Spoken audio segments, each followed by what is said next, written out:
जी नमस्कार। आदर्श शिक्षा समिति की ऑनलाइन क्लास में आपका स्वागत है।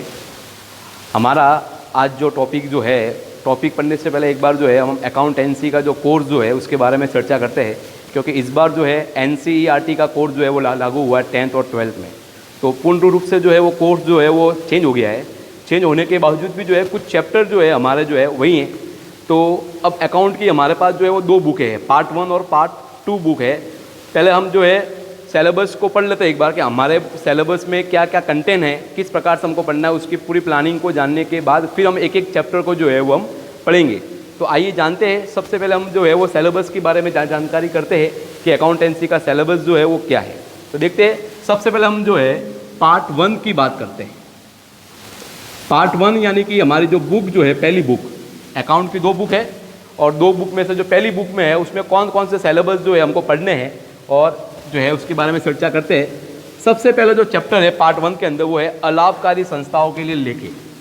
अलाभकारी संस्थाओं के लेखे। अलाभकारी संस्थाओं के लेखे।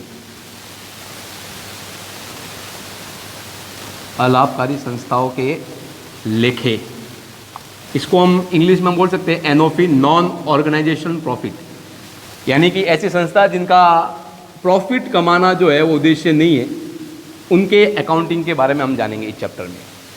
उसके बाद हमारा जो चैप्टर है पार्टनरशिप के 4 चैप्टर है। सबसे पहले वो साझेदारी का लेखांकन।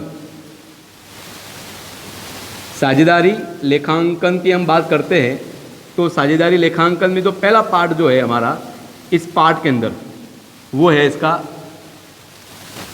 परिचय। परिचय बोल सकते हो या सामान्य अवधारणा भी बोल सकते हो। सामान्य अवधारणा। सामान्य अवधारणा के अंतर्गत पढ़ेंगे। उसके बाद इसी चैप्टर का यानी साझेदारी अकाउंटिंग का यानी पार्टनरशिप अकाउंट का ही भाग वो दूसरा है, वो है साझेदारी का पुनर्गठन। साझेदारी का पुनर्गठन। साझेदारी का पुनर्गठन में हम देखते हैं इस साझेदारी के पुनर्गठन में जो हमारा जो चैप्टर है वो ये है साझेदारी का प्रवेश। नए साझेदार का प्रवेश। नए साझेदार का प्रवेश। नए साझेदार का प्रवेश, admission of partner. Important chapter है ये बोर्ड के हिसाब से। नंबर 4 साझेदारी का पुनर्गठन ही है वापस, लेकिन इसमें नया चीज़ सीखने को मिलेगी इस चैप्टर में अपने को। तो साझेदारी का पुनर्गठन, और पुनर्गठन के अंतर्गत हमारा जो चैप्टर वो ये रहेगा साझेदारी का अवकाश ग्रहण। साझेदारी का अवकाश ग्रहण एवं मृत्यु पर लेके। एवं मृत्यु पर लेखे। उसके बाद इस पार्ट का सबसे जो लास्ट वो डिसोल्यूशन ऑफ फर्म, यानी कि फर्म का समापन। फर्म का समापन। ये ऐसे 5 चैप्टर आपके पार्ट 1 के अंतर्गत है। चैप्टर 5 है। लगभग अगर हम इसको व्यवस्थित ढंग से पढ़े तो लगभग ये 1.5 महीने के अंदर ये 5 चैप्टर पूरे होते हैं। तो सबसे पहला जो चैप्टर वो अलाभकारी संस्थाओं के लेखे, एनओपी जिसको हम बोलते हैं नॉन ऑर्गेनाइजेशन प्रॉफिट, जिसका उद्देश्य वो प्रॉफिट कमाना नहीं होता है जिस संस्थाओं का, उनके अकाउंटिंग कैसे होगा ये इसके बारे में जानेंगे। दूसरा जो चैप्टर है साझेदारी लेखांकन, परिचय, सामान्य अवधारणा, जनरल इंट्रोडक्शन है। इसके अंदर हम जनरल इंट्रोडक्शन पढ़ेंगे। पार्टनरशिप का जनरल इंट्रोडक्शन, यानी पार्टनरशिप क्या है, पार्टनरशिप के बारे में क्या क्या अवधारणा है, कितने प्रकार की पार्टनरशिप होती है, थ्योरी टाइप का चैप्टर है ये, इसके अंदर पढ़ेंगे। अगला जो चैप्टर है साझेदारी का, ये पूरा एक ही पार्ट है। लगभग ये पूरा एक ही पार्ट है, लेकिन इसके अलग अलग वाइज हम चैप्टर वाइज पढ़ना पड़ेगा। अगला तीसरा चैप्टर और पार्टनरशिप के हिसाब से दूसरा चैप्टर, नए साझेदार का प्रवेश, admission of partner. Admission of partner के मतलब यानी कि 2 पार्टनर पहले से और एक नया पार्टनर फर्म के अंदर आता है, तो उसके बारे में हम पढ़ेंगे। उसका अकाउंटिंग, उसका ट्रीटमेंट कैसे हम करेंगे उसके बारे में जानेंगे। तीसरा चैप्टर यानी चौथा चैप्टर और साझेदारी का तीसरा चैप्टर है ये इसका चैप्टर का नाम है साझेदारी का अवकाश ग्रहण, यानी कोई साझेदार अगर रिटायर हो जाता है तो उस रिटायरमेंट के उपरांत किस प्रकार से उसका अकाउंट होगा, और मृत्यु पर यानी कोई वर्तमान साझेदार की अगर मृत्यु हो जाए तो उसका अकाउंटिंग किस प्रकार से करेंगे, उसके उत्तराधिकारी को, उसके हायर अकाउंट्स को किस प्रकार से मेंटेन किया जाएगा, इसके बारे में इसके अंदर चर्चा करेंगे। और लास्ट में ये होता है फर्म का समापन, यानी पूरी की पूरी पार्टनरशिप भी जो है क्या हो जाए, यानी एक प्रकार से दुकान ही बंद हो जाए तो उसका अकाउंटिंग किस प्रकार से करेंगे उसके बारे में हम जानेंगे। तो ये हमारी बुक 1 है। अब हम देखेंगे अगर आपके पास मार्केट के अंदर अगर बुक अवेलेबल नहीं है एनसीईआरटी की तो कोई दिक्कत नहीं है, आपकी जो पुरानी जो बुक है आरबीएससी की वो बुक भी चलेगी, क्योंकि उस बुक में ये पांचों के पांचों चैप्टर है। उस बुक के अंदर जो है ये पांचों चैप्टर है, तो कोई दिक्कत नहीं है। आप जो है मार्केट से जो है या अपने जो पुराने जो भैया है उनसे जो है आप वो बुक खरीद लो या बुक ले लो उनसे, और ये चैप्टर हम पढ़ सकते हैं आराम से, क्योंकि कोई चेंजेस नहीं है। एनसीईआरटी का कोर्स लागू जरूर हुआ है बट चैप्टर वही है हमारे, लगभग चैप्टर वही है। कुछ 2-3 चैप्टर जो है वो चेंज हुए, वो हमको अलग से पढ़ना पड़ेगा, बाकी ये पांचों के पांचों चैप्टर वही है जो आरबीएससी में थी। तो पार्ट 1 के अंदर अगर आपके पास बुक नहीं है तो आप पुरानी बुक को खरीद लो, और उस पुरानी बुक के माध्यम से जो है हम ये सारे चैप्टर जो है आप जो है आराम से कवर कर सकते हो। ठीक है, ये तो हो गया हम पार्ट 1 की हम बात कर लिया। अगर हम पार्ट 2 की अगर बात करें तो पार्ट 2 के अंदर हम देखते हैं तो इसमें भी लगभग 3 से 4 चैप्टर होंगे इसके अंदर लगभग। उसकी हम बात करते हैं, सबसे पहले जो है अंश पूंजी के लिए लेखांकन। पार्ट 2 में सबसे पहला जो हमको चैप्टर पढ़ना है अंश पूंजी का लेखांकन। अंश पूंजी का लेखांकन के अंतर्गत हम पढ़ेंगे कि किस प्रकार से कंपनी अपने शेयर को इशू करती है, या अकाउंटिंग फॉर कंपनी कर सकते हैं, या अकाउंटिंग फॉर शेयर कैपिटल, इसके बारे में हम चर्चा करेंगे। अच्छा इंपॉर्टेंट चैप्टर है इस बुक के अंदर ये, और इजी है चैप्टर, आराम से पढ़ सकते हैं ये अंश पूंजी का लेखांकन। उसके बाद जो चैप्टर आता है वो ऋण पत्रों का निर्गमन,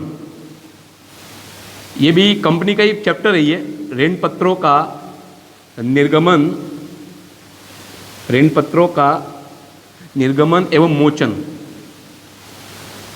मोचन का मतलब होता है डिडम्पशन होता है, और ऋण पत्रों को इंग्लिश में बोलते हैं डिबेंचर। क्या बोलते हैं? डिबेंचर्स। क्या होता है जब हम चैप्टर पढ़ेंगे तो हम बात करेंगे, यानी ये दोनों चैप्टर जो है वो कंपनी से रिलेटेड है। Issue of debenture and redemption of debenture, ये दोनों जो चैप्टर जो है वो कंपनी के हैं। इसके अलावा और आगे बढ़ते हैं तो चैप्टर का नाम है कंपनी के वित्तीय विवरण। कंपनी के वित्तीय विवरण। अब कंपनी के वित्तीय विवरण में हम बात करते हैं तो थोड़ी सी मैं आपको सिलेबस के बारे में बता रहा हूँ। तो देखिएगा, जिस प्रकार से हमारे नॉर्मली व्यापार के जो बिजनेस होते हैं उसमें हम ट्रेडिंग पीएल बैलेंस शीट बनाते हैं, उसी प्रकार से कंपनी के भी हमको बैलेंस शीट और इनकम एंड स्टेटमेंट के बारे में ये चैप्टर जो है हमको जानकारी करवाएगा। तो ये तीसरा चैप्टर था, ये भी कंपनी से रिलेटेड ही हो गया एक प्रकार से। अगला चैप्टर जो है वो है वित्तीय विवरण का विश्लेषण। वित्तीय विवरण का विश्लेषण, वित्तीय विवरण का विश्लेषण। इसके अंदर भी जो है लगभग कंपनी के, इसके अंदर तो देखो क्या आ जाएगी, आपकी बैलेंस शीट आ जाएगी, कंपनी की बैलेंस शीट। जो आप नॉर्मली 11th में जो बैलेंस शीट बनाते थे वो बैलेंस शीट अब यहाँ नहीं है, कंपनी की बैलेंस शीट अलग होती है। उसी प्रकार से income and statement, income statement बनाएंगे, यहाँ पे पीएल अकाउंट की जगह जो है हम इनकम स्टेटमेंट बनाएंगे। सरल है, जब पढ़ेंगे तो हमको मालूम चलेगा। वित्तीय विवरण का विश्लेषण में हम एनालिसिस करेंगे, अकाउंटिंग का एनालिसिस करेंगे, किस प्रकार से जो है वो हम फाइनेंशियल स्टेटमेंट का एनालिसिस कर सकते हैं, उसके बारे में हम करेंगे। उसके बारे में हम यहाँ चर्चा करेंगे। इसमें 3-4 प्रकार के अकाउंट्स बनते हैं इसके अंदर, और सबसे इजी चैप्टर यही है मेरे हिसाब से, जो है सबसे बोर्ड में जो प्लस सबसे सरल इसको बोल सकते हैं, इजी बोल सकते हैं। ये सबसे इंपॉर्टेंट, इसमें पूरे में से पूरे नंबर आने की संभावना रहती है, क्योंकि केवल जो है अपने को जो है गणित का जो बेसिक जो फॉर्मूला है, यानी कि जोड़ बाकी गुणा भाग आना चाहिए। बाकी एक फॉर्मेट है, वो जब बताएंगे तो उसके अंदर जो है आपका इसके अंदर काम हो जाएगा। तो ये चारों चैप्टर अगर देखा जाए तो डायरेक्टली जो है ये कंपनी से रिलेटेड है। इसमें से ये 2 इंपॉर्टेंट चैप्टर है और लॉन्ग भी है, लगभग ये 1 महीने के चैप्टर है। लगभग दोनों चैप्टर जो है आपके जो है 1 महीने के। और आगे चर्चा करते हैं हम चैप्टर सिलेबस की। तो लेखांकन अनुपात, लेखांकन अनुपात। अब लेखांकन अनुपात जो है ये अकाउंटिंग रेशियो है। इसके अंदर भी जो है आपका मैथ्स का जो बेसिक फॉर्मूला जो है वही जिसको हम बात करते हैं जोड़ भागी गुणा भागी हमको आना चाहिए। तो ये 2 चैप्टर जो है आपके जो है आसानी से सॉल्व हो सकते हैं। और सबसे लास्ट चैप्टर जो है मैं यहाँ लिख देता हूँ, रोकड़ प्रवाह विवरण। रोकड़ प्रवाह विवरण, कैश फ्लो स्टेटमेंट। इस प्रकार से आपके लगभग जो है 12 चैप्टर हो गए। अकाउंट की दोनों बुक के मिलाकर जो है लगभग जो है आपके 6 और 5 11 चैप्टर हो गए। ये 11 चैप्टर आपके कोर्स में है। अब इसमें आप देखोगे कि पुरानी बुक और इस बुक में क्या चेंजेस हुआ, तो देखिएगा ध्यान से देखेंगे तो कोई चेंजेस नहीं है। केवल एक चैप्टर जो है ये वाला ये नया जुड़ा है। ये बीकॉम फाइनल का चैप्टर है जो आप कॉलेजों में पढ़ोगे फाइनल में। ये चैप्टर आपको जो है वो इस बार का दे दिया है, 12th के अंदर दे दिया आपको। तो ये कैश फ्लो स्टेटमेंट जो है ये नया चैप्टर है। बाकी ये पूरे 5 के 5 जो चैप्टर है ये आपकी पुरानी बुक जो है आरबीएससी की जो बुक है उसके अंदर ये चैप्टर दे रखे हैं। तो आपके पास अगर नई बुक नहीं है तो टेंशन नहीं लेना। उसका कहने का मतलब हम पुरानी बुक से जो है लगभग 95% उससे कवर कर सकते हैं, केवल 5% ये वाला चैप्टर उसके अंदर नहीं है।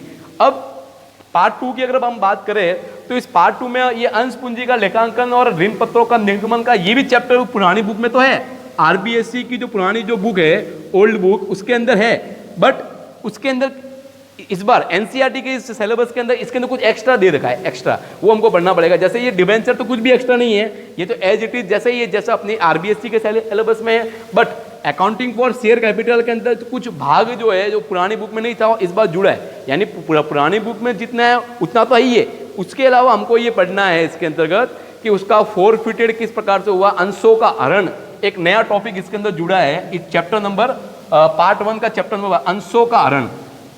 अंशों का हरण, हरण का मतलब सीता का हरण हुआ था वो वाला हरण नहीं है यहाँ पे। अंशों का हरण का मतलब जो है कंपनी अपने शेयरों को जो वापस मांग लेती है तो उसको हरण बोलते हैं, फोरफिटेड बोलते हैं।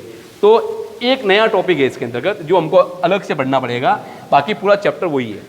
अगला चैप्टर है तीसरा, कंपनी के वित्तीय विवरण। तो ये भी ऐसा का ऐसा चैप्टर जो है पूरा का पूरा चैप्टर आपकी पुरानी बुक यानी कि आरबीएससी की सिलेबस में है। कोई भी चेंजेस नहीं है, वहां से हम पढ़ सकते हैं। फिर वित्तीय विवरण का विश्लेषण हो या अकाउंटिंग रेशियो, दोनों चैप्टर आपके वापस आरबीएससी यानी कि पुरानी बुक के अंतर्गत है। तो अब आपका टेंशन जो है वो हल्का हो जाएगा क्योंकि ये भी आरबीएससी में है, ये भी अपनी पुरानी बुक जो है उसमें है, और ये सब जो है सारे के सारे चैप्टर जो है आपकी आरबीएससी की बुक में यानी कि पुरानी बुक के अंतर्गत है। इसलिए आपको चिंता करने की बात नहीं है कि